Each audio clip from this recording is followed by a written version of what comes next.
जय हिंद दोस्तों, राधे राधे सभी को। आशा करता हूँ कि आप सब अच्छे होंगे और स्वस्थ होंगे।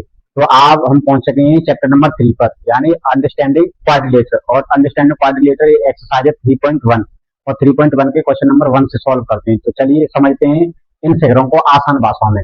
देखिए, ये कह रहा क्वेश्चन नंबर 1 है, given here's are some figures, यानी कुछ फिगर दे रखे हैं और नीचे क्वेश्चन दे रखे हैं। ये कह रहा है classify each of the them one of the basis of the following, यानी इनके बेसिस पर यानी कि आधार पर ये बताना है कि कौन सी फिगर कैसी है।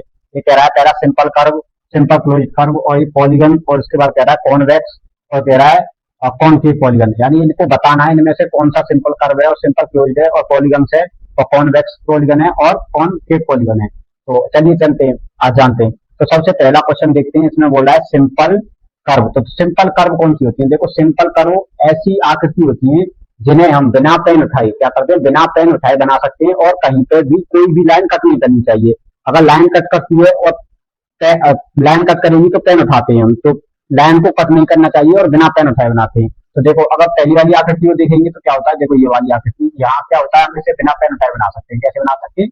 बिना पेन उठाए। तो ये कैसी होगी? ये सिंपल कर्व होगी। तो यानी पहली वाली है आंसर में, तो इसमें क्या रहेगा, पहली वाली तो है, पहली वाली है। इसी तरीके से दूसरी वाली को देखिए, तो दूसरी वाली को भी बिना पेन उठाए बना सकते हैं। कैसे बना सकते हैं? बिना पेन उठाए। तो दूसरी वाली भी है, तो देखो दूसरी वाली भी आ जाएगी इसमें। तीसरी वाली क्या है, देखो ये सर्किल है ना, सर्किल को बिना पेन उठाए बना सकते हैं। यहाँ से एक सर्किल होता तो बना सकते हैं, लेकिन दो नहीं बना सकते, दो सर्किल नहीं बना सकते। बेटा ये कौन सी होगी? सिंपल कर्व नहीं होगी। अब देखो इसमें, अब इसी को इसी तरीके से बनाएंगे तो देखो यहाँ लाइन कट होगी, लाइन ये देखो इधर तरीके से देखो, यहाँ तो हमने बना दिया ये। अब ये करने के बाद क्या करता है, लाइन कट कर रही है, इसी वजह से ये नहीं होगा। अब सेम इसी को देखेंगे पांच, फिगर नंबर 5 को। फिगर नंबर 5 में क्या देखते हैं, देखो बिना लाइन कट किए बन गई तो बन गई, तो इसमें क्या आ जाएगा, फिगर नंबर 5 भी आ जाएगा। अब 6 वाली फिगर को देखेंगे तो 6 वाली फिगर भी कैसे बन रही है, 6 वाली फिगर भी बन गई, तो 6 बन गई तो ये 6 आ जाएगा। अब बात आती है 7, तो देखो 7 वाली को भी बना सकते हैं, 7 वाली को भी बना सकते हैं, तो कौन सा आ जाएगा, 7 आ जाएगा। अब देखो 7 वाली बात है, तो इससे फिगर को कैसे बनाओगे, पहले आप क्या करोगे, सर्किल बनाओगे। क्या बनाओगे? सर्किल। सर्किल बनाओगे तो पेन उठाने की आवश्यकता पड़ेगी, फिर यहाँ लाइन करोगे, उसके बाद क्या करोगे, फिर सर्किल बनाओगे। तो इसका मतलब इसे नहीं बना सकते, इसे नहीं बना सकते, ये नहीं होगी। तो जो पहले का जो सिंपल कर्व कौन कौन सी है, पहली आकृति है, दूसरी है, पांचवी, छहवीं और सातवीं, ये इनके आंसर में लिखा जाएगा, ठीक है ना। अब उसी तरीके से दूसरी, और दूसरी बी वाला क्वेश्चन कह रहा है सिंपल क्लोज्ड कर्व, यानी सिंपल कर्व तो होनी चाहिए लेकिन क्लोज्ड आकृति होनी चाहिए। कैसी आकृति होनी चाहिए? क्लोज्ड आकृति होनी चाहिए। देखो सिंपल कर्व और सिंपल क्लोज्ड आकृति में क्या फर्क होता है, जो सिंपल कर्व आकृति होती है ना, वो कहीं से खुली भी हो सकती है।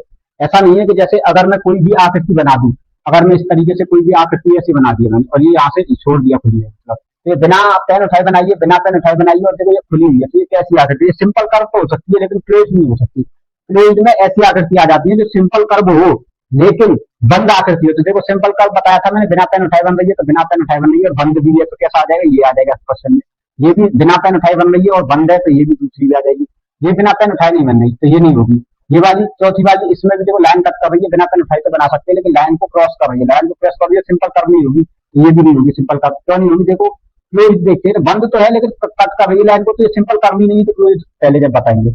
अब देखो ये वाला, इसमें इसे भी कैसे, ये भी क्लोज आकृति है, तो ये 3 5 वाली हो जाएगी। कौन सी हो जाएगी? 5 वाली।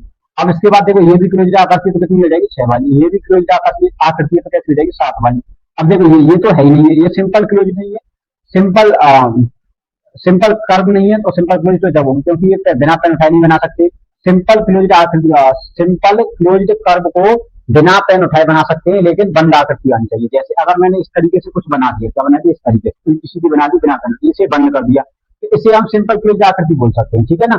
अब इसके बाद आता है पॉलीगन। पॉलीगन क्या होता है? देखो मैंने पहले बताया, पॉलीगन क्या होता है, जो लाइन सेगमेंट से मिलकर बना होता है। जिससे जो लाइन सेगमेंट से मिलकर बना होता है उन्हें कैसे क्या कहते हैं?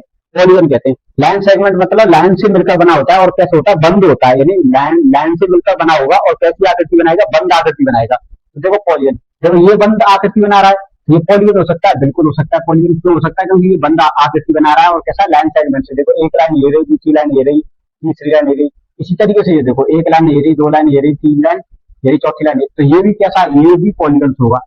अब देखो इसमें कोई लाइन नहीं है, देखो इसमें लाइन है, लेकिन इसमें लाइन है, देखो एक दूसरे का कट कर रही है, क्या हो रहा है, लेकिन इसमें कोई आकृति नहीं बन रही, यानी आप काट रही है, एक दूसरे को काट भी रही है, और देखो इसमें लाइन तो है लेकिन क्या लाइन सेगमेंट से कोई आकृति बन रही है? नहीं बननी चाहिए, नहीं होगा। अब देखो इसमें कोई लाइन नहीं है, इसमें भी कोई लाइन नहीं है, इसमें भी देखो लाइन दूसरे में नहीं बना हुआ है, और इसमें भी लाइन नहीं है इस तरीके से। तो इसमें क्या हुआ, केवल और केवल लाइनों से मिलकर कोई बंद आकृति बनी होती है। देखो ये लाइन से मिलकर तो बनी हुई है, लेकिन ये एक दूसरे को इंसेक्ट कर रही है, इंसेक्ट कर रही है, तो मतलब कोई पर्टिकुलर आकृति नहीं बनी है, तो इसे पॉलीगन नहीं कह सकते। देखो पॉलीगन कौन कौन से होंगे, एक और दो होंगे। अब बात आती है कॉन्वेक्स और पॉलीगन। अच्छा कॉन्वेक्स और एक होता है कॉनकेव। अब कॉन्वेक्स और कॉनकेव पॉलीगन की क्या पहचान होती है। अब इसके लिए देखो पॉलीगन तो मैंने बता दिया क्या होता है। पॉलीगन होता है एक्चुअली, पॉलीगन होता है जो लाइन सेगमेंट यानी लाइन से बनकर एक बंद आकृति बनती है, उसे हम पॉलीगन कहते हैं। अब कहता है ये कॉन्वेक्स। कॉन्वेक्स पॉलीगन क्या होता है, ऐसे पॉलीगन होते हैं जिनके कोई भी दो बिंदुओं को मिलाते हैं तो वो जो बिंदु मिलाए जाते हैं वो अंदर की तरफ मिलते हैं। कोई भी दो बिंदु मिला दो तो अंदर की तरफ मिलते हैं। अगर कोई भी सिंगल कोई बिंदु बाहर की तरफ मिला दिया जाए किसी भी से तो उसे कॉनकेव पॉलीगन बोल देते हैं। तो इसमें क्या हुआ कॉन्वेक्स। देखो कॉन्वेक्स, अब देखो ये पॉलीगन है, इसके कोई भी दो बिंदु ले लो, क्या कर लो, कोई भी दो बिंदु ले लो, उसे मिलाओ। देखो ये वाला मिलाएगा तो अंदर की तरफ मिल रहा है, ये वाला मिलाएगा तो अंदर की तरफ मिल रहा है। अब देखो इसे मिलाओगे तो इसे इससे मिला सकते हो। देखो ये बाहर की तरफ चला गया, बाहर की तरफ चला गया तो बताओ कौन केव हो गया, कॉन्वेक्स होगा। तो कॉन्वेक्स तो नहीं हो सकता। कॉन्वेक्स कौन सा होता है, कॉन्वेक्स होता है जो अंदर की तरफ। तो ये कौन सा हो जाएगा कॉन्वेक्स में, कॉनकेव में कौन सा आ जाएगा, एक नंबर वाला। अब देखो ये वाला, ये भी पॉलीगन है। देखो इसे मिला दो यहाँ से, इसे मिला दो यहाँ से, कोई भी पर्टिकुलर दो बिंदु ले लो, ये मिल रहा है तो कोई भी दो पर्टिकुलर बिंदु लेते हैं वो कैसा होता है, मतलब जो अंदर की तरफ मिलते हैं बिंदु, कोई भी दो बिंदुओं को अंदर की तरफ मिला देते हैं तो वो कैसे होता है, वो होता है कॉन्वेक्स। अगर कोई भी दो बिंदु बाहर की तरफ कहीं से भी मिल रहे हैं तो उसे क्या कर देते हैं, उसे कहते हैं कॉनकेव। अब देखो इसमें ये पॉलीगन नहीं है, ये पॉलीगन नहीं है, ये पॉलीगन नहीं है, ये पॉलीगन नहीं है, और ये भी पॉलीगन नहीं है, लेकिन हमें क्या करना था, कॉन्वेक्स और कॉनकेव। यहां तक आशा करता हूं कि आपको अच्छे से समझ में आ गया होगा। तो आज के लिए हम इतना ही रखते हैं। राधे राधे दोस्तों, धन्यवाद।